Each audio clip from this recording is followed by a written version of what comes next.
오늘 이 말씀을 들은 그대의 하루가 조금 더 고요하고 조금 더 따뜻해지기를 바랍니다. 그대의 평화가 곧 세상의 평화입니다. 부처님은 말씀하셨습니다. 독이 든 물을 마시지 않듯 해로운 인연은 멀리하라. 해로운 인연은 단순히 나쁜 사람이 아닙니다. 그들은 이런 모습을 하고 나타납니다. 당신의 기쁨을 질투하는 사람, 잘 되는 일이 있으면 축하 대신 마음을 흐트러뜨리는, 말로 상처 주는 사람. 부처님은 말씀하셨습니다. 그대의 빛을 시기하는 이가 있다면 그 빛이 진짜임을 알라. 질투는 타인의 기쁨을 삼키고 자기 마음을 태우는 불길과 같습니다. 그 불에 가까이 다가서면 결국 함께 타오르게 됩니다. 부처님은 깨달음의 길에서 가장 먼저 시기와 비교의 마음을 버리라 하셨습니다.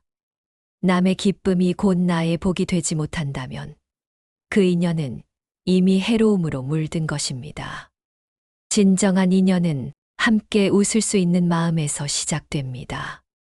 그대의 행복을 진심으로 기뻐해 주는 사람, 그가 곧 복의 인연입니다. 세속의 사람들은 종종 타인의 성공을 보며 속으로 괴로워합니다. 그 괴로움이 바로 어리석음에서 비롯된다는 것을 부처님은 꿰뚫어 보셨습니다. 부처님께서 한 제자에게 물으셨습니다. 타인의 행운을 보고 괴로운가? 그 제자는 고개를 끄덕였습니다. 그대는 타인을 미워하는 것이 아니라 자기의 부족함을 미워하고 있구나. 질투는 타인을 향하지만 그 뿌리는 자기 자신에 있습니다. 그 마음을 알아차리는 순간 비로소 해로운 인연에서 벗어날 힘이 생깁니다. 부처님은 우리에게 이렇게 일러주셨습니다. 남의 기쁨을 자신의 기쁨으로 삼는 자, 그는 이미 천상에 머무는 자와 같다. 시기와 비교가 많은 인연 속에서는 평온이 자라지 않습니다. 그대의 마음이 늘 흔들린다면 그 인연을 멀리해야 합니다. 인연은 물과 같습니다. 맑은 물에 비춰진 얼굴은 고요하지만 탁한 물에서는 아무것도 보이지 않습니다. 누가 그대의 마음을 탁하게 만드는가를 살피십시오. 질투하는 사람은 겉으론 웃지만 마음속엔 경쟁의 그림자를 품고 있습니다. 그 그림자가 길어질수록 그대의 빛을 가리게 됩니다. 부처님은 말없이 웃는 이를 좋아하셨습니다. 그 미소에는 탐욕도 비교도 없기 때문입니다. 남의 기쁨을 받아들이는 연습을 하십시오. 그것은 단순한 관용이 아니라 마음의 수행입니다. 누군가가 그대의 행복을 불편해한다면 그건 그대가 잘못된 것이 아니라 빛을 낸다는 증거입니다. 빛은 그림자를 만듭니다. 그러나 그림자에 잡히지 말고 그저 나아가십시오. 질투의 말, 비교의 시선, 속삭이는 험담은 그대의 마음에 먼지를 쌓습니다. 그 먼지를 닦는 법은 침묵입니다. 부처님은 가르치셨습니다. 남의 허물을 보지 말고 자신을 살피라. 이 짧은 한 문장에 해로운 인연에서 벗어나는 길이 담겨 있습니다. 남의 허물을 즐겨 말하는 자는 결국 자기의 허물 속에 갇힙니다. 부처님 곁에는 언제나 이런 제자가 있었습니다. 조용히 듣고, 조용히 웃고, 조용히 비추느니. 그는 말이 적었지만 누구보다 많은 마음을 품었습니다. 시기하는 사람은 결국 자기의 복을 깎아먹는 자입니다. 그대의 복까지 나누어 줄 이유는 없습니다. 부처님께서 말씀하셨습니다. 그대의 기쁨을 시기하는 이는 그대의 그림자와 같다. 밝을수록 짙게 들이오지만 결국 해가 지면 사라진다. 질투의 인연은 오래 가지 않습니다. 다만 그대가 그 어둠 속에 머무를 때만 지속될 뿐입니다. 시기와 험담이 오가는 자리에선 마음이 병듭니다. 그 병을 낫게 하는 약은 거리를 두는 것입니다. 거리를 두는 것은 미움이 아니라 자비의 한 형태입니다. 스스로의 평화를 지키는 것도 수행입니다. 부처님은 한 제자를 향해 미소 지으시며 말씀하셨습니다. 세상은 그대를 어떻게 보든 그대가 그들을 자비로 보라. 시기하는 인연은 결국 시험처럼 찾아옵니다. 그 순간 그대의 마음이 흔들리지 않는다면 이미 깨달음에 가까워진 것입니다. 마음의 빛을 어둡게 하는 인연은 결국 스스로 멀어져야 하는 인연입니다. 부처님은 고요히 말씀하셨습니다. 꽃이 시기 없이 피듯 그대의 삶도 시기 없이 피어나야 한다. 질투와 비교 속에서 피는 꽃은 향기가 없습니다. 그대의 향기는 고요에서 자랍니다. 부처님의 제자 중 한 명은 늘 남을 부러워했습니다. 그러나 어느 날 깨달았습니다. 나는 남의 빛을 부러워하느라 내 안의 등불을 잃었다. 그대의 등불을 켜는 법은 간단합니다. 남의 빛을 부러워하지 않는 것, 그것이 시작입니다. 부처님은 말씀하셨습니다. 남을 이기려는 마음을 버리면 모든 싸움은 끝난다. 질투는 싸움의 시작이고 자비는 그 끝입니다. 진정한 귀인은 그대의 기쁨을 진심으로 축하해 주는 사람입니다. 그를 가까이 두십시오. 부처님은 말씀하셨습니다. 그대의 빛을 함께 비추는 이와 동행하라. 그것이 복된 인연입니다. 해로운 인연을 떠난 자리에 고요가 찾아오면 그대는 이미 새로운 복의 문 앞에 서 있는 것입니다. 부처님은 그 문을 평정심이라 부르셨습니다. 그리고 말씀하셨습니다. 거기에서 비로소 자유가 시작된다. 그러니 질투하는 인연을 미워하지 마십시오. 그 인연을 통해 그대는 자비를 배우는 것입니다. 시기하는 마음을 내려놓는 순간 그대는 이미 고요의 제자입니다. 그리고 그 고요 속에서 그대의 삶은 새롭게 피어날 것입니다. 당신의 약점을 이용하는 사람, 힘든 순간을 기회 삼아 이익을 챙기고 불안을 키우는 사람, 부처님은 제자들에게 물으셨습니다. 그대의 고통은 어디에서 오는가? 한 제자가 대답했습니다. 남들이 나를 이용할 때입니다. 부처님은 조용히 웃으며 말씀하셨습니다. 그대는 남이 아니라 자기의 어리석음에 이용당하고 있다. 해로운 인연은 언제나 달콤한 말로 시작됩니다. 그들은 그대의 마음속 약한 틈을 알아차리고 그곳을 파고듭니다. 그대가 불안할 때 그들은 위로의 손길로 다가옵니다. 하지만 그 손끝엔 집착의 갈고리가 숨어 있습니다. 부처님은 이렇게 경계하셨습니다. 그대의 마음을 잃으면 남이 그대를 지배한다. 그러므로 마음을 지키는 일이 곧 수행의 첫걸음입니다. 아함경에는 이런 말이 있습니다. 스스로를 지키는 자는 남의 손에 끌려가지 않는다. 그대의 마음이 흔들릴 때마다 이 구절을 되뇌어 보십시오. 사람들은 그대의 상처를 이용해 다가오기도 합니다. 그대의 외로움을 알고 그대의 불안을 알아차립니다. 그리고 그 틈으로 들어와 그대의 선택을 바꾸려 합니다. 부처님은 그런 인연을 착한 얼굴의 탐욕이라 부르셨습니다. 겉으론 연민을 가장하지만 속에는 이익이 있습니다. 그러한 인연은 처음엔 따뜻하지만 시간이 지날수록 차가워집니다. 그들이 원하는 것은 그대의 평화가 아니라 그대의 힘입니다. 약점을 이용하는 사람을 멀리하라. 이는 단순한 인간관계의 조언이 아니라 마음을 보호하는 방편입니다. 부처님은 늘 말씀하셨습니다. 그대가 무엇을 두려워하는가를 아는 자가 그대를 지배한다. 두려움을 꿰뚫어 본 자에게 마음을 내어주지 마십시오. 진정한 인연은 그대의 약함을 감싸주되 그것을 이용하지 않습니다. 그대의 상처를 딛고 일어나게 돕는 자, 그가 복된 것입니다. 세상에는 두 종류의 사람이 있습니다. 그대의 눈물을 닦아주는 사람과 그 눈물을 보며 자신이 우월하다고 느끼는 사람. 부처님은 후자를 거짓 연민의 사람이라 부르셨습니다. 그들은 남의 고통을 위로하지 않고 소유하려 듭니다. 마음이 약할 때 우리는 쉽게 의지하고 싶어집니다.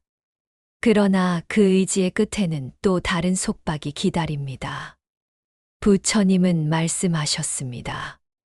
의지하지 말라. 그대 안에 이미 길이 있다. 진정한 스승은 그대를 자신에게 묶지 않습니다. 어떤 사람은 조언을 가장해 그대의 선택을 흔듭니다. 나는 그대를 위한다. 하지만 그 말 뒤엔 언제나 숨은 욕망이 있습니다. 불교에서는 이를 은밀한 탐탄이라 부릅니다. 겉으로는 덕을 말하지만 속으로는 이익을 계산합니다. 그대의 약점을 꿰뚫어 보는 사람은 두 부류로 나뉩니다. 하나는 그 상처를 어루만지는 자, 또 하나는 그 상처를 무기로 쓰는 자. 부처님은 그 차이를 단 한 문장으로 설명하셨습니다. 자비는 남을 살리고 욕심은 남을 이용한다. 그대가 자신의 약점을 직시할 때 그 약점은 더 이상 이용당하지 않습니다. 수행의 목적은 완벽해지는 것이 아닙니다. 약함을 알아차리고 그 약함에 머물지 않는 것입니다. 부처님은 제자들에게 말씀하셨습니다. 그대가 자신을 용서할 때 남의 소나귀에서 벗어난다. 스스로를 비난하는 마음이 크면 클수록 그대는 이용당하기 쉬워집니다. 자기 연민은 자비가 아닙니다. 그건 마음의 틈입니다. 그 틈으로 세속의 욕망이 스며듭니다. 해로운 인연은 그대의 미안함을 이용합니다. 그대는 너무 착하다. 라는 말로 그대의 결심을 흔듭니다. 그러나 착함과 어리석음은 다릅니다. 부처님은 분별 있는 자비를 강조하셨습니다. 부처님은 제자 아난에게 이렇게 말씀하셨습니다. 그대의 자비가 그대를 괴롭힌다면 그것은 탐욕의 자비다. 누군가가 그대의 연민을 이용해 스스로의 이익을 챙긴다면 그건 자비의 대상이 아니라 떠나야 할 인연입니다. 불교는 모든 인연을 존중하되 모든 인연을 붙잡지 않습니다. 머무를 인연과 떠날 인연을 구별하는 것이 지혜입니다. 그대가 떠나는 것을 두려워하지 마십시오. 부처님은 말씀하셨습니다. 그대가 떠날 때 그대의 길이 드러난다. 떠남은 단절이 아니라 선택입니다. 자기 마음을 보호하기 위한 자비로운 선택. 그대의 선함을 이용하는 사람을 경계하십시오. 그들은 그대의 복을 깎아먹습니다. 인연은 때로 시험처럼 찾아옵니다. 그대가 자비로움과 어리석음을 구별할 수 있는지를 묻습니다. 그대의 약점을 무기로 삼는 사람을 용서하되 가까이 두지는 마십시오. 용서는 사랑이지만 거리두기는 지혜입니다. 부처님은 마지막으로 이렇게 말씀하셨습니다. 그대의 마음을 해치는 인연을 끊는 것은 남을 미워함이 아니라 자기를 지키는 가장 큰 자비이다. 그러니 오늘 그대의 마음을 살펴보십시오. 누가 그 마음을 빼앗고 있는가? 그 이름을 떠올리는 순간 이미 답은 나와 있습니다. 해로운 인연은 항상 부드럽게 다가오지만 그 끝은 늘 마음의 상처로 끝납니다. 이제는 미련 대신 고요를 선택하십시오. 그 고요 속에서 부처님은 이렇게 속삭이실 것입니다. 그대여, 이제 평안하라. 그리고 그 순간 그대는 스스로를 이용당하지 않는 마음의 주인이 될 것입니다. 끝없는 불평과 분노를 나누는 사람. 만나고 나면 마음이 무겁고 삶의 에너지가 고갈되는 사람. 해로운 인연은 겉으론 달콤하지만 마음과 삶을 서서히 무너뜨립니다. 그들은 당신의 기쁨을 질투하고 당신의 상처를 이용하며 당신의 끝없는 불안 속에 머물게 합니다. 부처님은 말씀하셨습니다. 불평은 독과 같고 분노는 불과 같다. 그대가 그 옆에 오래 머무르면 어느새 그 독과 불이 그대에게 번진다. 불평하는 사람은 늘 세상을 원망합니다. 그는 자신이 괴로운 이유를 세상 탓으로 돌리지만 부처님은 그 원인을 마음속에서 찾으라 하셨습니다. 한 제자가 늘 불만을 늘어놓았습니다. 이 세상엔 정의가 없습니다. 그러자 부처님이 미소 지으며 물으셨습니다. 정의는 바깥에 있느냐? 그대 마음 안에 있느냐? 세상을 탓하는 마음은 점점 커지고 자신을 바라보는 시선은 점점 작아집니다. 그 결과 평화는 사라지고 괴로움이 자리 잡습니다. 부처님은 말하셨습니다. 분노는 타인을 태우기 전에 먼저 자신을 태운다. 그러므로 분노를 나누는 사람과 오래 함께하면 그대의 마음도 서서히 그 불에 물듭니다. 불평을 즐기는 사람은 늘 이야기가 많습니다. 그 이야기는 현실을 바꾸지 못하고 단지 마음의 평온을 앗아갈 뿐입니다. 부처님은 그런 인연을 불의 바다를 건너는 배 없는 자라 하셨습니다. 끝없는 말로 세상을 탓하지만 스스로를 구원할 길은 만들지 않습니다. 불평은 업을 낳고 분노는 인연을 깎아먹습니다. 그대의 곁에서 누군가 늘 불만을 말한다면 그것은 자비로 듣기보다는 침묵으로 내려놓아야 합니다. 부처님은 제자들에게 가르치셨습니다. 귀로 들은 독은 입으로 흘려보내라. 그 말은 남의 분노를 그대로 품지 말라는 뜻이었습니다. 불평을 듣다 보면 어느새 그 마음이 옮겨옵니다. 그대는 이유도 모른 채 마음이 무거워지고 삶이 괜히 불만스럽게 느껴질 것입니다. 부처님은 이런 현상을 업의 감염이라 부르셨습니다. 마음은 들숨처럼 서로의 기운을 나누기 때문입니다. 부처님 곁에는 한 제자가 있었습니다. 매일 불만을 토로하는 사람을 만나고 와서는 스승님, 왜 이렇게 세상이 불공평합니까? 다 물었습니다. 부처님은 조용히 대답하셨습니다.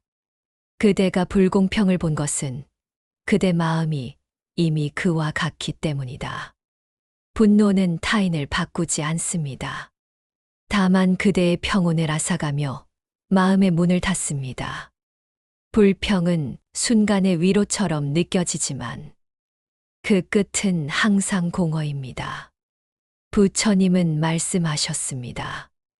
불평하는 자는 자신을 속이는 자다. 그 말 속엔 깊은 통찰이 있습니다. 불평은 해결이 아니라 회피이기 때문입니다.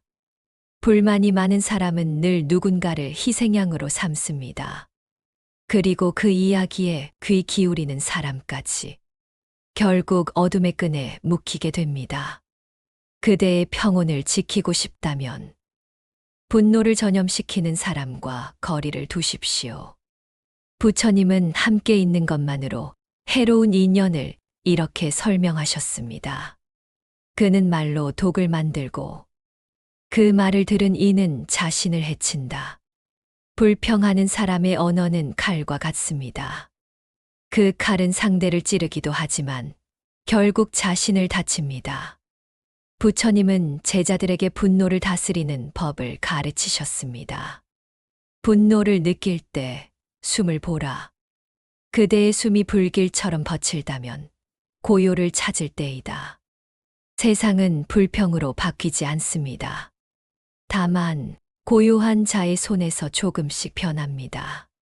그대의 침묵이 누군가의 분노를 잠재운다면 그 침묵이 곧 자비의 실천입니다. 누군가가 늘 불만을 말한다면 그에게 동조하기보다는 마음속으로 기도하십시오. 그대의 분노가 평화로 변하기를. 부처님은 말씀하셨습니다. 화를 내는 자에게 화로 대하지 말라. 그대의 고요가 그의 불을 끄리라. 불평과 분노는 업의 고리를 강화합니다. 그대가 그 고리를 끊는 첫걸음은 말하지 않음입니다. 침묵은 회피가 아닙니다. 그건 지혜로운 거리두기이며 마음의 방어입니다.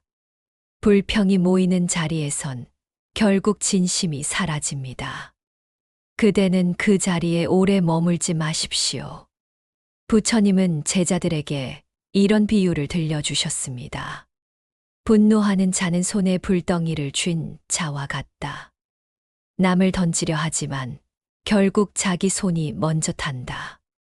그러니 그대의 마음에 불이 붙기 전에 조용히 그 자리를 떠나십시오.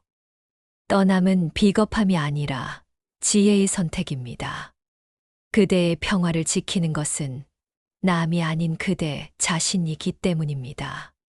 불평하는 사람을 바꾸려 하지 마십시오. 그건 그대의 몫이 아닙니다.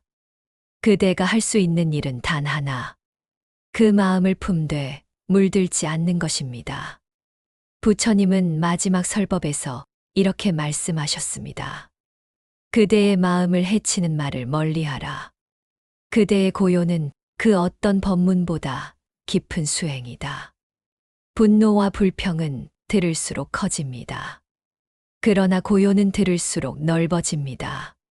그러니 이제는 불평의 언어 대신 감사의 말을 하십시오. 감사는 마음의 불을 끄는 향수입니다. 그대가 고요해질수록 세상의 소음은 멀어집니다. 그대가 자비로워질수록 해로운 인연은 스스로 사라집니다. 부처님은 말씀하셨습니다. 불평이 사라진 자리에 복이 머문다. 분노의 불길이 사라진 마음은 그 자체로 연꽃처럼 맑게 피어납니다. 그리고 그때 비로소 그대는 해로운 인연이 아닌 복된 인연의 길 위에 서게 될 것입니다. 세상을 살다 보면 우리 곁에는 수많은 인연이 스쳐갑니다. 그 중에는 우리를 성장시키는 복된 인연도 있지만 마음을 어지럽히고 평온을 흔드는 인연도 있습니다. 부처님은 말씀하셨습니다. 해로운 인연을 버리는 것도 자비의 한 형태이다. 그대가 누군가를 멀리한다고 해서 냉정한 것이 아닙니다. 그건 단지 마음의 고요를 지키기 위한 지혜로운 선택일 뿐입니다. 때로는 벙어리처럼 침묵하고 때로는 물처럼 흘러가야 합니다. 그래야만 그대의 연꽃 같은 마음이 진흙탕 속에서도 맑게 피어날 수 있습니다. 해로운 인연을 끊는 일은 아픔이지만 그 끝에는 반드시 새로운 복이 기다립니다. 분노 대신 자비를, 불평 대신 침묵을 선택하세요. 그 순간 삶은 조용히 당신 편이 되어줄 것입니다. 오늘 이 말씀을 들은 그대의 하루가 조금 더 고요하고 조금 더 따뜻해지기를 바랍니다. 그대의 평화가 곧 세상의 평화입니다. 한 스님이 제자에게 말했습니다. 독이 있는 뱀은 잡으려 하면 나를 해치고 그냥 구면 내 길을 막는다. 그러니 미련 없이 놓아라. 부처님은 인연을 끊는 것을 잔인함이 아니라 지혜라 하셨습니다. 그들을 멀리하는 건 나를 지키기 위한 선택입니다. 혹시 지금 당신의 평화를 갉아먹는 인연이 있습니까? 그렇다면 오늘 부드럽게 거리를 두십시오. 그 순간 당신의 영혼은 자유로워지고 마음에는 다시 햇살이 비춥니다.